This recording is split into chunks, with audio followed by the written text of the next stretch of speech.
Welcome to the December 29th, although this episode will be released on December 30th. So I guess the December 30th version of the Zooch and Wilde podcast. Zooch, how was your Christmas? It was good. It went by really quickly because you're always busy.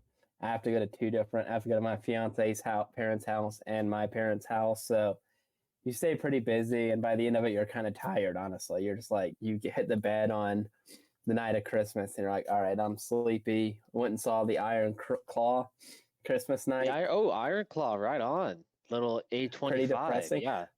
Yeah. I knew the story going in, but so I also know the fiance story. was crying. Is it still depressing even if you know exactly what's going to happen?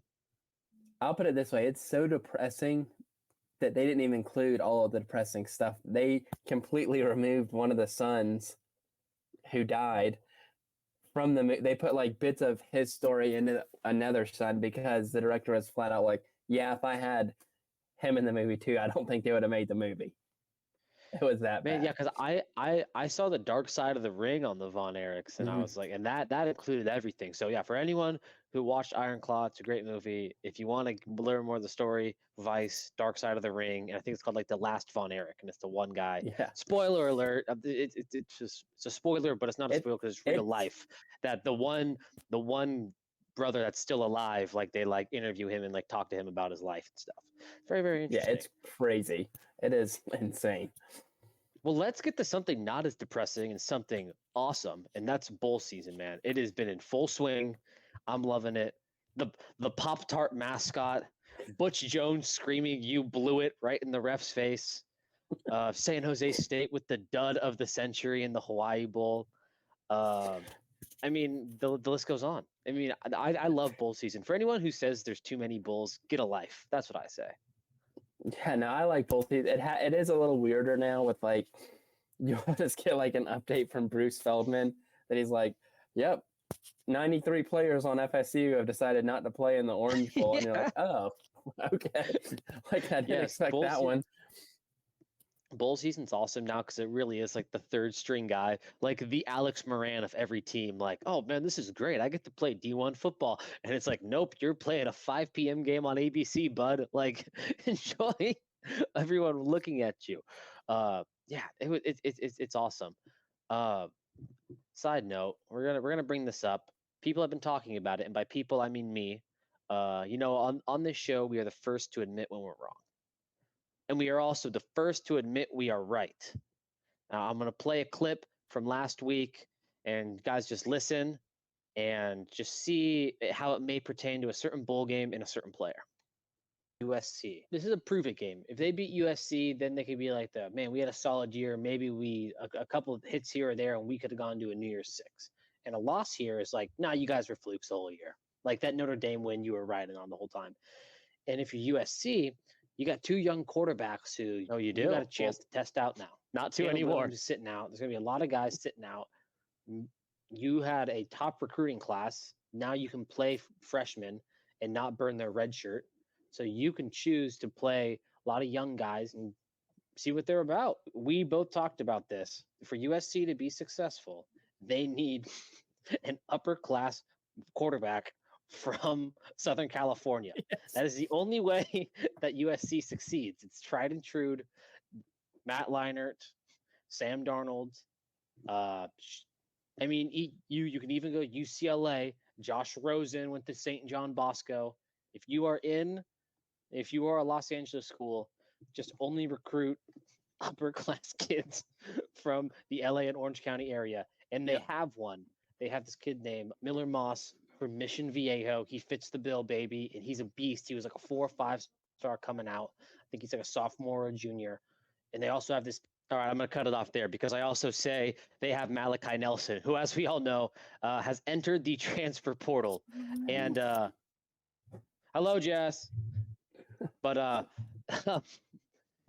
look at that. Hey, it's Christmas time. There we go. But Malachi Nelson, he left. But I was 100% right on Miller Moss. Also, we got one fact wrong about Miller Moss. He's not from Mission Viejo. He's from Mission Hills. Still in the LA area. Still went like a private school. Miller Moss. But Miller Moss toasted Louisville. And I think the only people who are more happy than USC fans that are going, man, do we even need to get into the transfer portal to find a quarterback? Is ACC haters who were preying on FSU's downfall. That man, a bum Caleb Williams-less USC just beat the second place ACC team. Destroyed. He had what, 6 touchdown passes? 6 touchdowns. 5 or 6 touchdowns. He has the same amount of touchdowns in a game record as Caleb Williams. Caleb Williams, system quarterback. Some are saying, not me. I think he's probably going to be really, really good in the NFL. It was hilarious. Like we were like talking about it. I don't remember what brought it up. I think we were just like, for some reason, looking at their roster, and his picture. Yep. One of my friends texted me, like the picture of him was like, he looks like a creative player. Like, come on. He's from Mission Beach, California. Like, plays everything about him just screams like USC. And I hope he starts there next year. I hope. I also hope he starts there. That's what makes USC USC is people like him. He has to. And it's also funny because I went to talk about Malachi Nelson, and now he's transferred. So, I mean, if you're USC, I feel like, look, don't get greedy if you're USC. I do think Miller Moss is the guy. At least run it with him for a year, And USC he's not great. Go somewhere else, but the man just threw 6 touchdown passes and hadn't played since 2019. Yeah, and it's not like the guy's a bum either. He was a 4-star coming out of high school. It's not like this is some walk-on like fun story. Like, he was supposed to be the guy, and then they went and they got what's his face, Malachi Nelson last year, and then people were like, "Whoa!" Like Miller Moss was always supposed to be the succession plan for Caleb Williams, but yeah, right. I was right. I had a couple wrong quarterback takes this year, but it feels good to get one, man. It feels good to get one, but bowl season, that's why I love it. They would say. Yes, this is why I love bowl season, though, is because you have storylines like Miller Moss. You have these storylines of like fans can get excited, and you could warp your mind into getting way too hyped up for last year. Like I bet USC fans are in a frenzy right now. Speaking of funny bowl game storylines, that Texas State game, Texas State Rice, it was on the television at work, and it was like raining or whatever was going on. I had no clue because I couldn't hear the volume that their headsets weren't working. So for some reason in my mind, I thought that Texas State just coached without headsets. I was like, oh, like I guess their coach is like doesn't wear a headset. Oh my! And I started looking through Twitter, and someone had said like all the headsets are down. So that is what makes bowl games great. Texas State versus Rice, no headsets, like pure chaos. Sad ending for JT Daniels from they just showed the image of him on the sideline. Like he just looks so sad and wet because of the rain. And it shows all of his schools he's been to. It showed all of his schools. Yeah, it's crazy. From starter at USC. If you said a dude was going to be a starter at USC in Georgia during his 4-year career, also play at Rice, you'd be like, oh, okay, well, like maybe he was like walked on to Rice and was really good, and they fired their coach or whatever, and then he ended up walking on, or even if he had a scholarship to Rice, they fired their coach. He walks on to USC or Georgia, gets hurt. Like that would be believable, but it went backwards. It went starter at USC, starter at Georgia, West Virginia was where he went after that, right? Starter at West Virginia. Yeah. And then starter at Rice to holding the clipboard. It was, I think he's going into coaching now, but. Smart move for JT. I was on the JT train for a while. I've said it before. It's just sad. Number 1 high school player in the country, and then he reclassed. I think he went too early, but hopefully JT does well in coaching and we don't get any of those more brutal sideline picks. Last thing I want to touch on about bowl season is how about them Sooners? Just happened recently. The Alamo Bowl. Oh, and you said it best right before the show. Oklahoma, they just can't help themselves in bowl games. It's like it's like it's a necessity to just give up points, no matter. Every year, they do it every single year. I mean, let's see this. Brent Venables. I mean, you were just hoping that if you're Oklahoma, you would have won this, and not stressed out going into SEC play. But Sooner Nation is stressed. Sooner Nation is stressed. Here's their last few bowl games. 38, 35, 32, 20, 63, 45, 54, 19, 37, 40. Besides the 19. Yeah. It's besides the 19 they've given up. Oh, that's so fun. Oh, I love bowl season. The Alamo Bowl. Now the Alamo Bowl is great. It did live up to the hype, I think. But we got the big ones coming this weekend, and it's finally here. College football playoffs finally here. I'm so excited. And it is. There's so many storylines. I am also excited because they didn't put it on stinking New Year's Eve this year, because it's on that Monday. I think so no one has to stress. No one has to stress about, like, I remember last year I was like watching it like in a TV on a bar for part of the time, like kind of in and out on the last game, and I was watching on my phone for part of it. Although we won't get a chance to recreate the missed Ohio State kick at the ball drop, and then all the confetti comes down like last year. I forgot about that. That was absolutely. I cannot believe that happened. That was the playoffs should have ended just on that. That was the greatest video ever. I was watching that in a hotel room, and like just dying laughing. I'm like, they just like someone had it on their phone. You just hear 5, 4, 3. Dude, he misses it. The confetti drops. The confetti drops. Oh my gosh, it is glorious. But yeah, like you said, a lot of storylines coming in. There's a couple teams that are trying to start something, a couple teams that are trying to avenge bad years in the past, and one team in particular that's probably trying to solidify themselves. If not, he's already solidified himself as the greatest dynasty, greatest era, greatest coach of all time. And that's the Alabama Crimson Tide, Nick Saban, and the first game, Michigan, Alabama. How about it? Rose Bowl. I looked up today, the get-in price for this game in the Rose Bowl, Michigan, Alabama, is like $300. Like this, this is the hype game. It's going to be awesome. What I do love about a classic boomer joke about the Rose Bowl is going, oh, all the people from the Midwest, they come to California and they go, oh man, I can wear short sleeves for the first time. Oh, this is great. It's like, man, it's so sunny. It's like, yeah, we have these things called like smartphones. Like they know like it's sunny in California. Like it isn't 1960s anymore. Like they could, like they know. They know what the weather. I think the funniest, and I heard it the other day, Bill Burr was talking about it, and he was talking about like bankers, and he goes, just imagine the bankers who live in the hills above the Rose Bowl. When that game kicks off, they're sitting there with their son, ringing in the new year, and they look at their son and say, look at all those people down there. There's thousands of people. They all owe me money. That is true. That's a good one. In the hills, oh my gosh. But that is funny. This game is going to be, it's already funny because I read today that Nick Saban isn't allowing his players to watch film on their own iPads. I did see that, yes. Michigan might have hacked them. You had CBS release J.J. McCarthy post Connor Stalions firing. Did you see that? So that's what I was going to bring up. Yeah, so that was, as we get into the actual game, I think it's J.J. McCarthy is it. The Michigan's fate rides on J.J. McCarthy. If J.J. McCarthy can play how he played end of, like if it's beginning of the season, J.J. McCarthy, Michigan's probably going to win. If it's a J.J. McCarthy that's shown up the last couple of weeks, Michigan's going to lose, I think. And it's funny that you said that because I have the stats right here.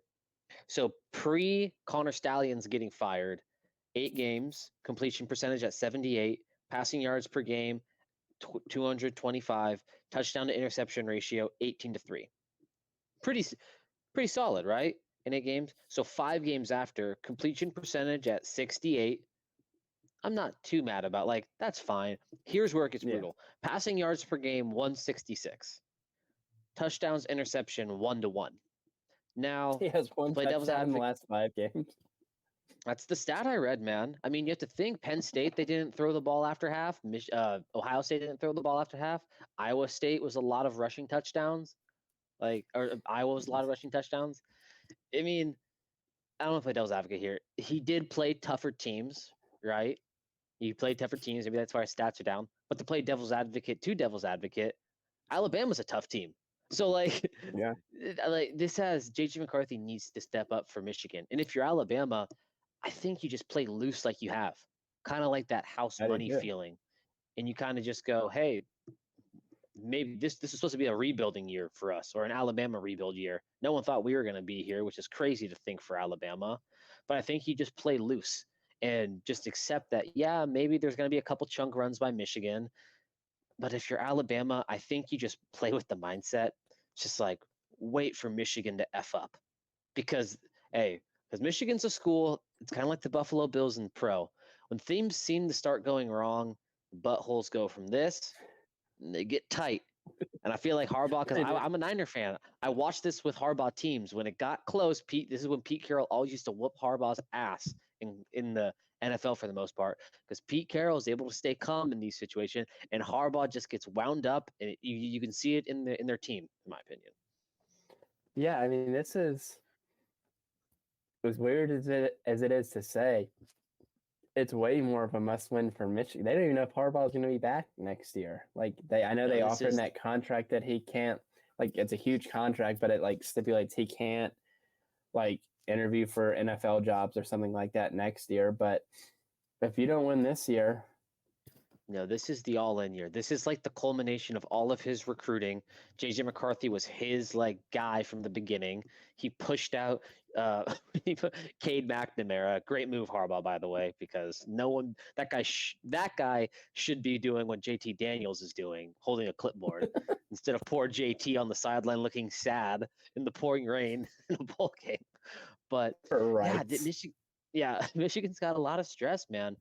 And I'm surprised. I think the line is -1 now, or -2 Michigan, according to ESPN Bet. And that just seems too tempting. Like I have Alabama winning this. I know you have Alabama winning this. I think it's going to be close. I don't think it's going to be, and I don't think it's going to be close. Kind of like how TCU Michigan was last year, where Michigan just couldn't get out of their own way. I think it's going to be kind of a gritty, grindy game. Both schools not really breaking through like the early 30s in terms of points. And I think Michigan is going to make a mistake at the end. That's how I think it's going to happen. I think Michigan's going to either make a mistake at the end, or they're going to have a chance at the end to capitalize, and they won't. That's how I think this game will go. So I have a side bet for you on this game. Will JJ McCarthy have more completions, or will his girlfriend be seen on TV more times? So completions for McCarthy versus amount of times they show her on TV, because last year they showed her so much that we even saw his dad like grabbing her ass after a touchdown. Yeah. Oh my gosh, I forgot about that. Yeah, dude, JJ McCarthy's dad grabbing his girlfriend's butt. Oh my goodness. Well, you got to think they're going to show his girlfriend like 4 or 5 times maybe. Oh yeah, they showed her at least. This is we got to be glad that Brent Musburger isn't there. He was totally shuffled out after the AJ McCarron. What was his girlfriend's name? I don't know, but all I ever is Brent Musburger. He goes, "Whoa, well, that's what you get when you're the quarterback at Alabama." And another side Brent Musburger horny moment is when the Florida State, and he just goes, "Well, teenagers across the nation just sent applications in the Florida State University." It's like, dude, chill. Like, gave him a warning after that one. They made him walk the plank after the AJ Catherine something was her name. They made him walk the plank after that one. Brent Musburger just got let off. Like when cows, like they can't produce milk anymore and they start to get old and withered, and then they just like let them play in a little like grass playpen for the rest of their life. That's what ESPN did with Brent Musburger. They're just like, shoot, go play and have. You gotta get. We'll let you call. Yeah. Oh my gosh, Brent Musburger. But yeah, I have Alabama winning. Comes down to JJ McCarthy. Zooch, any other final thoughts on this game from you? No, Michigan fans are being pretty cocky about it. It's weird with Alabama. I still think people are kind of still down them a little bit, and they pretty much everyone I've seen is picking Michigan, but I just have a feeling that it's going to be Alabama. I mean, a ton of my family's from Michigan, and they want Michigan to win, so I'd be happy for them if Michigan won. But You have to show me first. I'm not just gonna.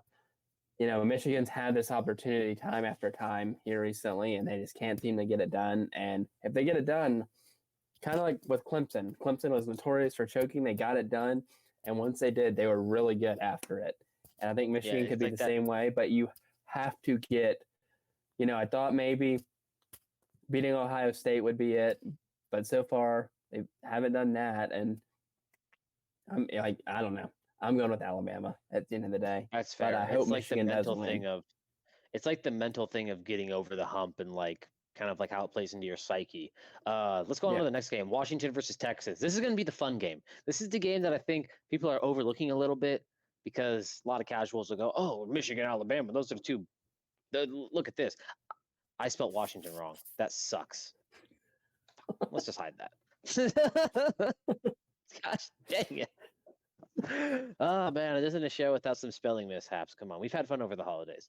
But yeah, Washington versus Texas. I think this one's going to be fun. This is, I'll get into it later. What I've labeled this bowl in our meme matchup, but I think this is going to be a very exciting game.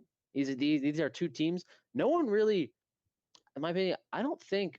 Do we really know how good Washington is? Like, they are very good. Like, this is going to be a good test for both teams because Washington and Texas kind of have had similar seasons where they've beaten everyone on their roster, on their schedule for the most part. They beat the teams that they're supposed to beat by a lot for the most part. And then when they play tough teams, it's a little tougher, but they still beat them. Talent all across the board, NFL wise, two great quarterbacks. This is going to be fun. And Washington fans, stop complaining that you have to fly all the way to New Orleans to watch a game. Grow up. Yeah, shut up, Washington fans. I hated that on Twitter when the Washington fans are like, well, yeah, but poor us. We have to play on New Year's 6. Yeah. Yeah, we have to go to New Orleans for New Year's Eve and the whole weekend and get to. I mean, granted, I'm not the biggest fan of the city of New Orleans except for a couple streets. It's pretty sketchy down there, and crime is bad and stuff like that. But you're in the playoff. You get to go to New Orleans, which I would recommend going to visit if you can. It is a really cool city. Like, a lot of big cities have problems. It's not just a New Orleans thing. A lot of big cities, they have the same problems every other big city has. Yeah, and the worst part for Washington too, some fans weren't even complaining about the city. It's that they were complaining about the flight time. Like, oh, the flight from Austin to New Orleans is way quicker. That's just how it is sometimes. Like, if you were playing in the Rose Bowl and you had to play, if you were the 4 seed Washington and you had to play Michigan in the Rose Bowl, you would be way closer than Michigan is, honestly. Are they complaining about the flight time for like the team? Because the teams leave like a week before. No, the fans don't want to.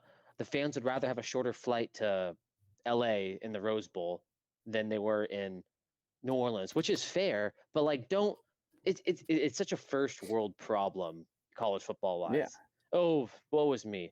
And enough of complaining about poopy Washington fans, but this game's going to be fun. I think it's Texas's defense. Their strength is their line and their big boys up front on both sides of the football. Washington, this is a classic battle of kind of differences because Texas has got the quarterback, right? But if you watch Texas all year, they've won a lot of their games being nasty and aggressive and playing hard on defense. So I'm loving the matchup of Texas's defense versus Washington's offense. Like it like just thinking about that gets me so excited. No, I'm excited for this game too because this one I feel like I really don't like. The last one I feel like Alabama's going to win. Wouldn't be completely shocked if Michigan did win, but like I said, they need. I have no clue what's going to happen in this game. Yeah, one of these teams could lose by 35 points. Like, yeah.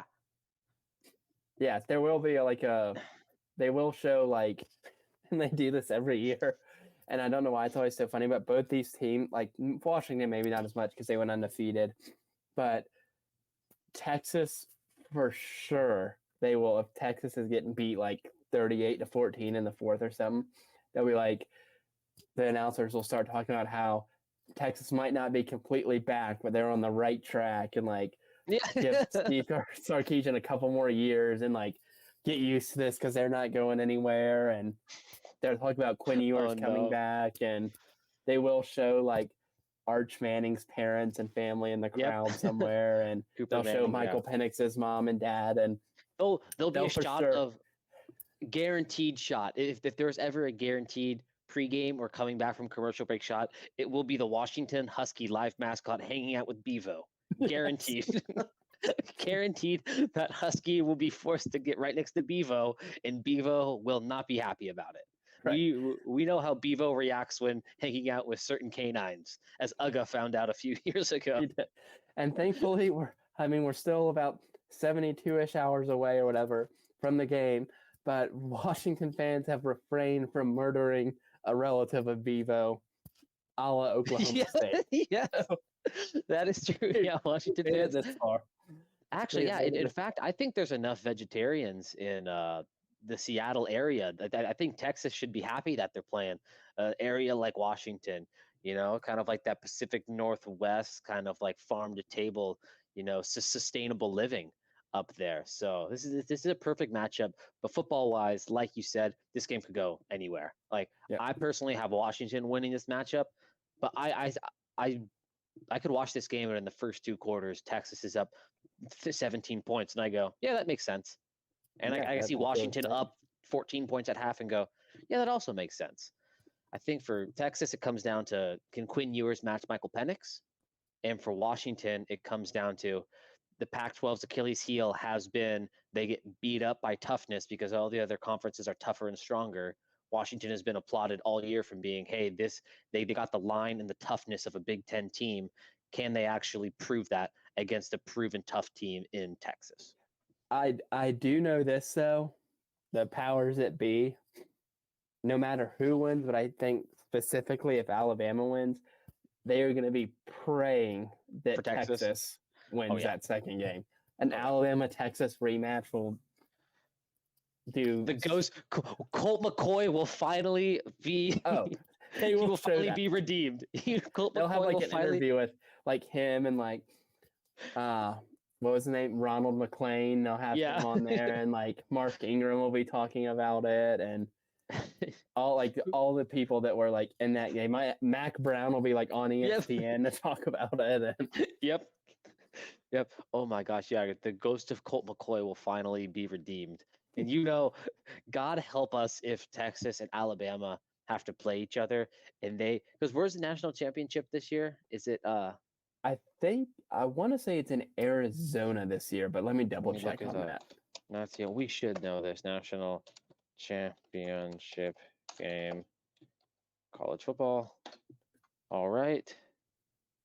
Oh, it's in Houston. Okay, thank goodness. Houston's not a very walkable city. I was very scared of Texas fans and Alabama fans beefing in the streets of like San Antonio or like Las Vegas, where they're like close in interaction. Luckily, Houston's just a lot of parking lots and highways, so they can be separated. I was just there. It's the hottest place. I am from the panhandle of Florida, and Houston, Texas is the hottest place I've ever been in my life. It was like that's what I first week of October and like 98. Like it was so hot that like the AC in the hotel room didn't work.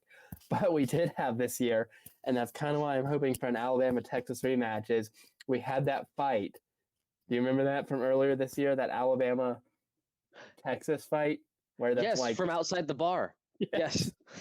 That was this year, or was that last year? I thought that was last year, but it is maybe recently. It was last. It was one of those two, but it might happen again. You know, people are going to be drinking. They're going to be in Houston. It's a big stadium. Drinks will be flowing.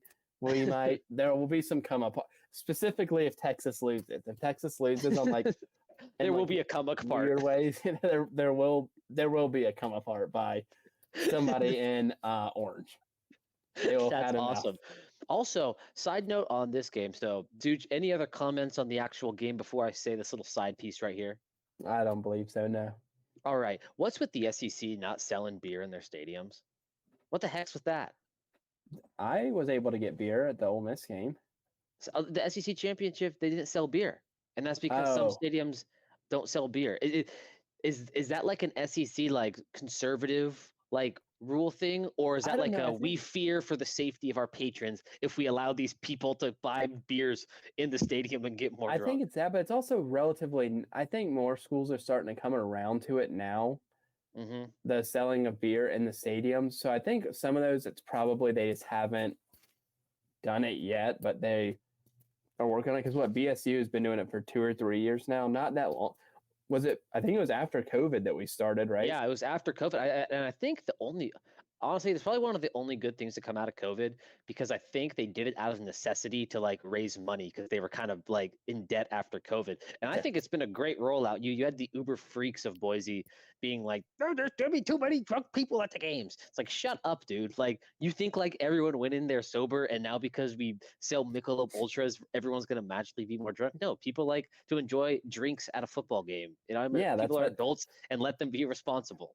Yeah, you got half the reason you go to a football game is like hang out with your buddies and drink. Like you want to go and have a few beers and like be laughing about crap that happens on the field or laughing at like certain fans. Like every time I go to a game, half the time I'm laughing at like a certain segment of our fan base who I'll not name where they sit, but they are there and they multiply during each game. And we spend a lot of time just laughing at like the absurdity of what they're wearing.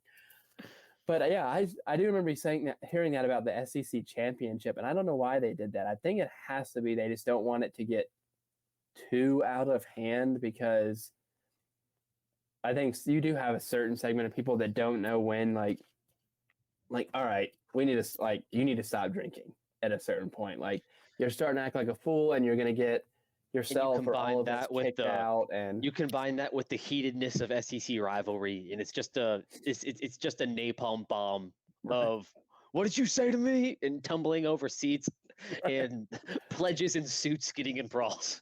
Yeah, exactly. All right, well that's awesome. Let's quickly touch up on the rest of the New Year's Six matchups. The one game that it's going to be after is, as we are recording this, the Ohio State Mizzou game is tonight. So we'll do a quick prediction on this. Zooch, who do you have winning? Ohio State. You have Ohio State? It's going to beat Ohio State. I also have Ohio State. Yeah, but I do think Mizzou covers. I think Ohio State. I've been crapping on Eli Drinkowitz all year. He's a total weirdo, but he's proven to be a good coach for that school. I've given him a chance. I have them covering. If he does not cover, I am all out on Eli Drinkowitz again. So we can get that out of the way. All right, Peach Bowl, Ole Miss versus Penn State.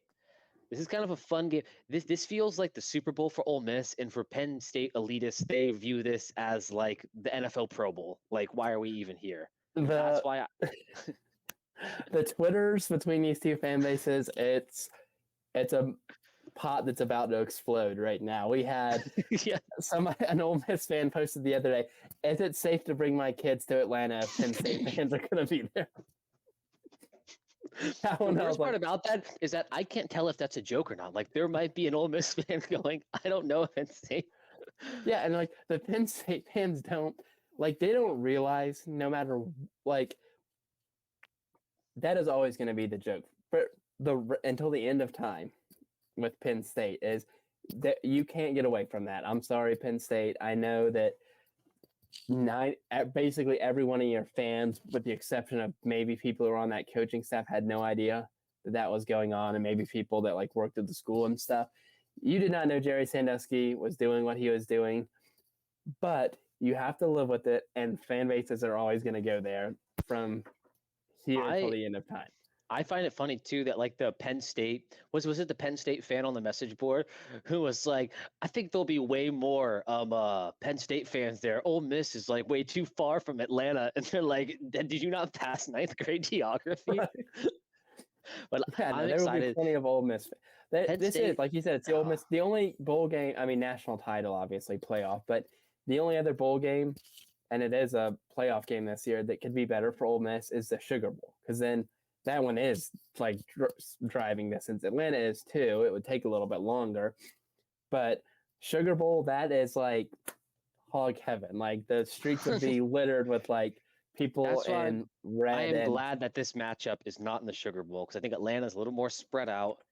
If Penn State and Ole Miss fans had to interact on Bourbon Street, oh my goodness, they would not, because Penn State fans, it's like the complete opposite. Ole Miss fans are so loose to so loose to a detriment, and Penn State fans are so wound up to a detriment that it'd just be the immovable force meeting the irresistible, the irresistible force meeting the immovable object. But game wise, I have Ole Miss winning this. I think Penn State's not going to take this too seriously, and I think Drew Aller is a little overrated. I agree. I think Ole Miss is basically everyone's playing. I mean, Judkins is playing, Jackson Dart's playing, Trey Harris is coming back next year, so he's playing. And speaking of Ole Miss, that portal class is starting to look really, really good. Well, dude, that's some off-season content.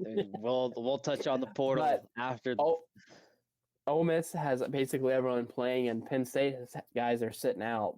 I can't think of that linebacker's name that is sitting out. Really good, yeah. Yeah, I cannot think of his name off the top of my head, but about. he's sitting out. And I cannot wait to see the pregame handshake between Lane Kiffin, who's like the most laid back, like everything's a joke type coach, versus James Franklin, who does his press conferences with the whistle around his neck, so you know he's like taking it serious. That's awesome. Oh, well, let's go to the Orange Bowl. Florida State, Georgia. Do we think Florida State keeps it within 3 scores? They have 19 players sitting out or something like that? Florida State does?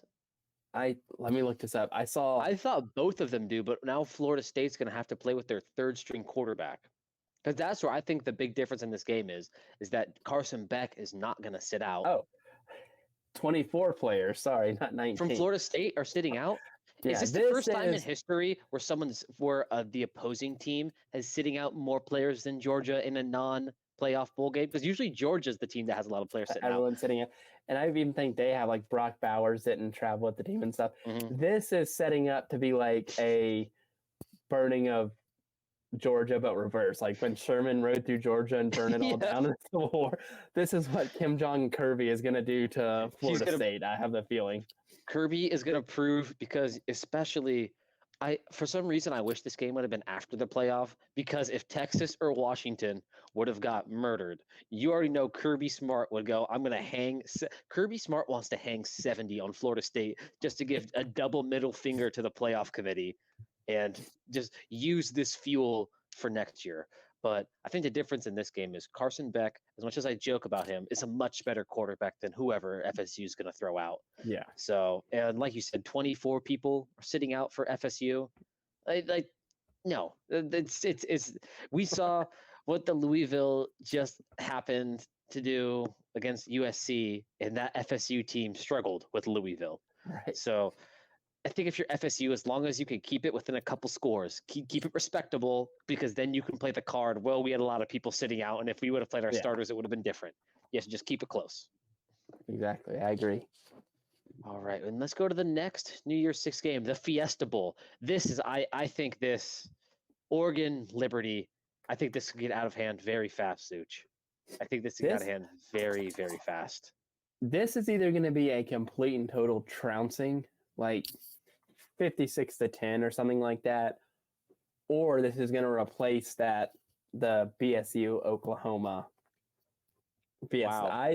I don't think that's going to happen. I really don't think Liberty's going to win, but I think it would have the same level of magnitude if Liberty did win, because Liberty, nobody is picking them.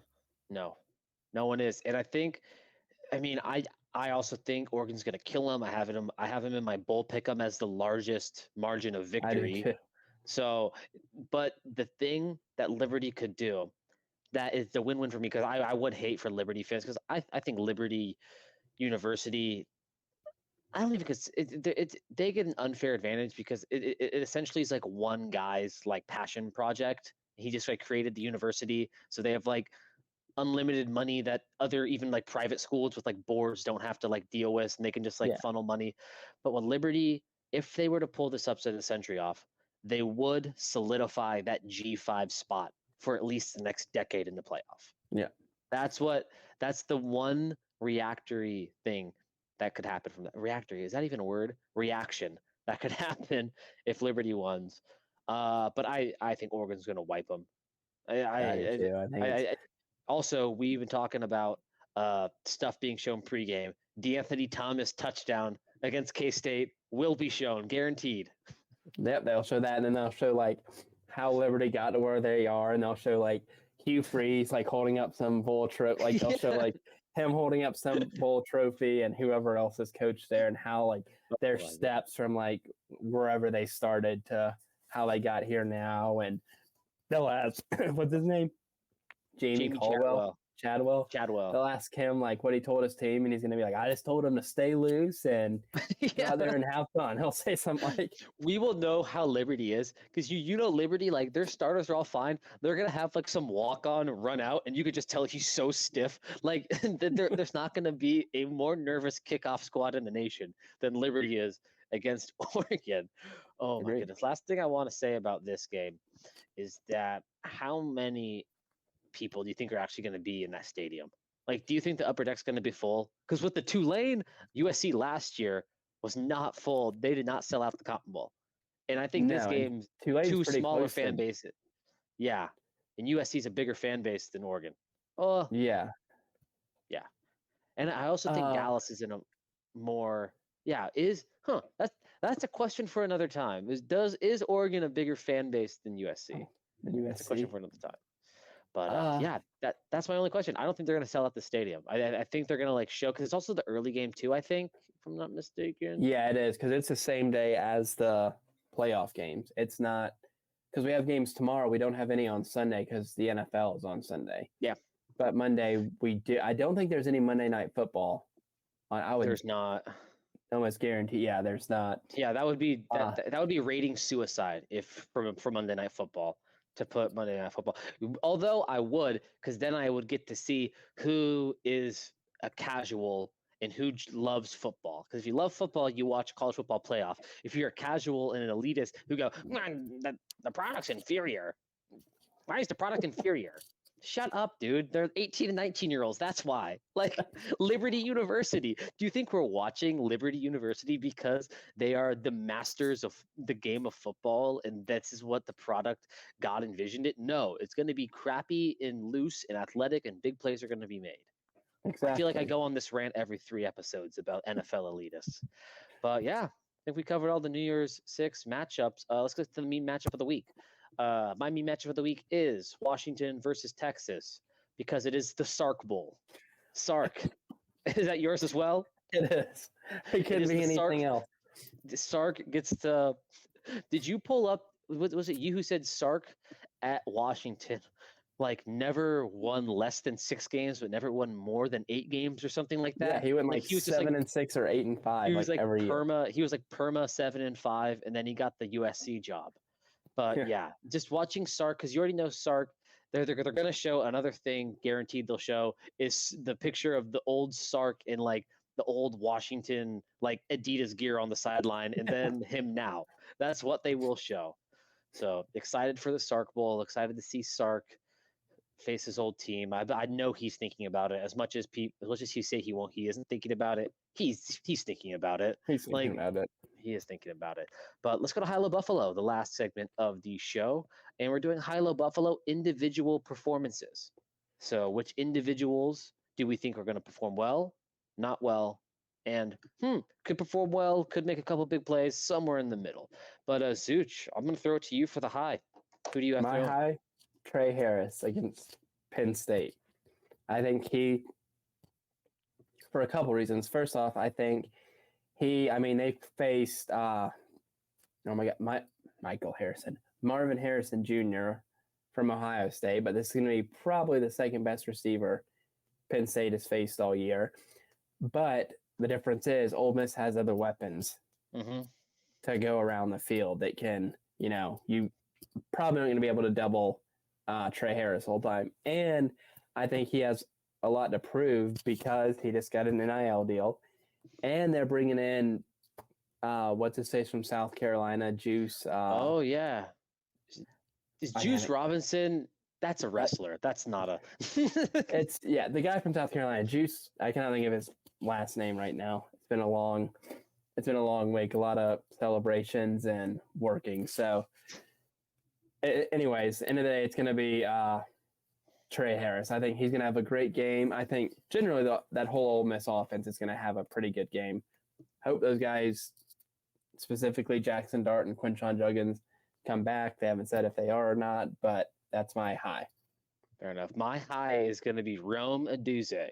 I've been watching him. I've been on him all year. I think he's the best receiver in the country. Marvin Harrison fans, I'm sorry. I think it's a 1A, 1B. I don't think it's a 1 and 2.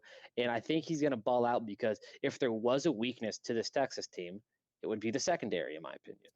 I think Alabama. You saw in the Alabama game, they had a couple big plays. Every team's been able to get a couple big plays. I think Texas relies on their defensive line and they rely on their linebackers for the strength of their defense to stuff the run. And I don't think they've seen an attack Texas has this year of receivers that can do what Rome Aduze can do, what James Polk can do, what the other McMillan can do. So I think Rome Aduze is going to go off. And I think it's going to be his coming out party to a national audience who might not have watched a lot of Washington games this year too. Yeah, that dude is. I mean, I saw him play live. I went to the first game this season, that BSU Washington game, and he by no means was the Boise State secondary good this year, but there's a big difference between not being like they're okay. They're not. There's worse secondaries, not many, but there are some worse ones, and there's really good secondaries. But that dude, you can watch some guys on the field and like immediately almost know, like, I don't know how from watching up high we are going to stop that guy. And he was like that. It was like there was nobody no defense, anything we could do to put a stop to that guy. And I know Texas has better corners and safeties and stuff, but he's, like you said, he's up there with Marvin Harrison Jr. He's virtually like, you're not going to stop him. You're just not. So my low is actually, you can tell me if it's a cheap shot, but it's the Michigan offensive line and Drew Aller. I have them as a half and half. I think the Michigan offensive line, they're good. They're very good. It's kind of like the same thing with you. I got to see it to believe it. And for the last 2 years in a row in the playoffs, they've been punked by Georgia. And last year, they kind of got punked a little bit by the TCU up front. Not going to lie. Like, they didn't move the ball. I mean, they got a ton of points, but, like, you'd think they were just going to be winning the toughness battle, and I don't think they were. So I have Michigan offensive line, and then I have Drew Aller, 8-yard Drew, as I call him, because he doesn't throw the ball farther than 8 yards. So, yeah. And I also think, like I touched on before, Ole Miss, I feel like it's just way more fired up to play this game. So Drew Aller, Michigan State on my lows. Okay, my low, and I really hate to do this to him, as you just did him dirty. It's Drew Aller. I think that no, a double low. He's gonna have like the hope of the fans of like, oh, he got the full practices in, and like that's really gonna help him. Like it's all this stuff, and I just don't. He just seems to me to be slow to see like anything down the field that's not like slant or like that like cut route by the tight end or whatever you want to call it. I just think he's gonna see different types of defenses than he has in the Big Ten. I mean, you saw it like when he played the two, I guess Iowa. I don't know if Penn State played Iowa this year, but Michigan and Ohio State are far and away the superior teams in the Big Ten, and Penn State didn't get to 20 points in either game, I don't believe. No, they didn't. Yeah, Ole Miss's defense probably isn't as good as those two, but it's probably better than Indiana and teams like that. So, it'll be interesting watching Drew Aller. I think he has a lot of growing up to do, not in terms of his character, but in terms of just like maturing on the field. Because at times it's kind of like, what are you doing, dude? Like it's like insanity for Penn State fans. I almost feel bad, which is like impossible for me to feel bad for Penn State fans. But it's like just constant like curl over the middle, underthrown at his feet, like just every single time. But my Buffalo is another unit, and I've talked about them before on this show. This episode, at least, too. The Texas defensive line. They have some freaks. I don't know their names. I don't know his name, but he's an NFL prospect, and they have some freaks on their defensive line. And they can continue the tradition of making Pac-12 offensive lines look like JV teams. And if they can do that, Washington doesn't have a chance. They won't have a chance. Go for it. That Washington offensive line at certain times down the stretch didn't look like all that menacing. Like there's people getting, and I think that's kind of why Michael Penix Jr.'s stats kind of went down a little bit, is because he wasn't getting, the first 5 weeks of the season, he had all day to throw, and towards the end, he didn't have as much time to throw. Not that he was bad. He was great all year long, but I think Texas probably has a better defensive line than Arizona, Arizona State, Cal, UCLA, whoever it might be, and definitely USC. USC doesn't have anyone. They have that one, the Bear from Georgia, but even he didn't do all that. I forgot he was there until last night, and then Louisville went to hand the ball up, and immediately that guy was there, and just slung him down, and they're like, the announcer was like, "Yep, the Bear right there." Gus Johnson, of course, it was Gus Johnson, the Bear right there. Oh man, but what's your Buffalo? My Buffalo, and it's going to be kind of a weird one because I feel like this whole year he's been kind of surprising people. Like after certain games, like it's done, it's over. Is Nick Saban? Whoa, Nick Saban, a coaching Buffalo. Okay. Nick Saban paired with oh my God, not Blake Barnett, the Alabama quarterback. Why can I not think of his name right now? Jalen Milroe. Jalen Milroe. Did you just compare? No, did you just call Jalen Milroe Blake Barnett? He is way better than Blake Barnett. But I still think people are looking at him far and away. Like if you went up to anyone on the street who knew a decent amount about college football, right? Like who the good teams are, like what programs are struggling, yada, yada. Most of them would probably, if they had to pick the 4 quarterbacks, would say Penix, Ewers, and J.J. McCarthy might switch around a little bit, but they're going to pick Jalen Milroe last. And I'm going to go on record and say that out of those 4 quarterbacks, if a quarterback wins it, he is going to be the quarterback that wins the title game MVP. Wow. Okay. That's who I'm going with. I think, and I don't think those other guys are bad. So you think if, like, hypothetically, Washington won the championship, you think it would go to, like, Rome Odunze or, like, a defensive player? If Washington, I guess it's kind of me saying I think Alabama's going to end up winning the title, but fair enough.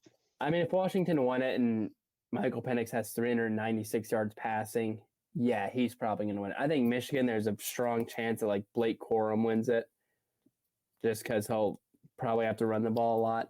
But I just think people still undervalue Jalen Milroe a ton. And I mean, I got it at the beginning of the season, but the dude's gotten better and better. And like he has, a lot can be said for somebody who has confidence in themselves, I think. And I think at the beginning of the season, he probably didn't have that, probably really didn't have it after that USF game.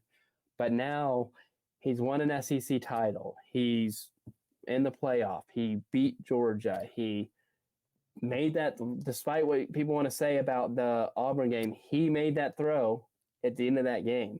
That stuff, in my opinion, builds your confidence up. Like that, I mean, if I sat you down and said, Diego, you're going to be the quarterback next year at Alabama, you're going to get benched in the first couple of games of the season, but after that, you're not going to lose again for the rest of the regular season at least. You're going to throw a game-winning touchdown on 4th and 30 against Auburn. You're going to beat Georgia. You're going to be starting in the playoff against Michigan. You'd be like, you would think in your head, well, damn, I must have gotten pretty good after getting benched in the second or third game of the season, whatever it was. I think it was the third game. But I just think he's going to end up being the real deal. He might not, throw for 510 yards, but I think he's going to have some rushing yards. And I think he's going to have a couple passing touchdowns. And he is my pick for the MVP in the Rose Bowl. Jalen Milroe. Well, that's excellent. Well, that's an excellent monologue to end this episode. Just a Jalen Milroe monologue. And I kind of agree with you there. Who hates Bill O'Brien. Yeah. The guy was like, what did you think when Bill O'Brien said you need to switch positions? And Jalen Miller's like, what would you think if someone told you sucked at your job? Oh my God. Like, I probably wouldn't like it. And he's like, yeah. Oh my gosh, Bill O'Brien, Billy As OB, the man. Bama fans call him now, Butt Chin Bill. Butt Chin Bill. Oh well, Butt Chin Bill's having a tough time in New England right now. But that was a fun episode, and we will be recording next week to give a big national championship preview. We'll actually, for the first time in a couple weeks, have a lot of time to dive in this game and all the different intricacies and storylines. Zooch, anything else to end this show? I don't think so. Everyone have a good New Year. Stay safe. Just if you're going to be out drinking, do the smart thing and call an Uber or call a buddy or something like that. Or just do what I've always done. And if you're going to go out drinking at someone's house or something, stay there. You and your friends go rent a hotel room and all you guys stay there, something like that. Just don't get out and drive because you don't want a DUI and you don't want to kill yourself or someone else. That is true. We don't want any Bobby Petrinos out there. Yeah. We'll see you all next week. Thanks. See, oh my gosh. That's how we're going to end this. Oh my gosh. We'll see you.